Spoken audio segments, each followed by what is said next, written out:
Dr. Helen Wall's got her simple steps. We're joined now by our friend GP Helen Wall. I'm Dr. Helen. I'm a GP, author and northern mum with a passion for women's health. In the UK, the average age of menopause is 51, but women can experience symptoms for up to 10 years before that in a period that we call perimenopause. So they may still be having periods, but may be having symptoms. Now, we all know about hot flushes and hot sweats. That's a really commonly known symptom. As a woman, hopefully, you're going to spend at least 30% of your life post-menopause. So here's a couple of tips that you can do to live it well. Firstly, make sure you're looking after your bone health. It's really important that you're getting your vitamin D, your calcium, doing a bit of strength training and walking. It will really help with your bone health later on in life. I have a huge passion for women's health, and I have done for all of my clinical career. I'm a registered menopause specialist. Britain is now the fattest nation in Europe. In fact, 64% of adults in the UK are obese. So Britain, it's time to get serious. Me and a team of health experts will be turning around the waste and livelihood of one town, and here is where we're heading to this week. There are 1 million menopausal women in the world. My mission is to speak to and for every single one of them. Building healthier habits today can have a marked impact on how you feel tomorrow.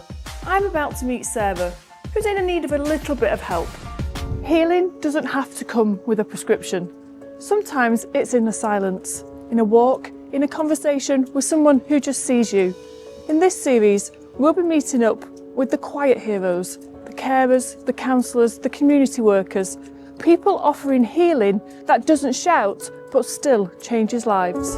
I'm seeing, as a GP, I'm seeing in practice a lot of patients who are describing what we've coined the term vaccine fatigue. I think we've done a lot of vaccine work over the last few years since COVID, and I think people are tired of hearing about vaccines. I think there's lots of competing priorities. I'm a columnist for Woman magazine, so every week I write a GP column about a health topic that's relevant to women. I've also got a book that's published by Penguin, and that's about the intersection that hits many women later in life. Prostate Cancer UK fights to help more men survive prostate cancer and enjoy a better quality of life. It supports men and provides vital information.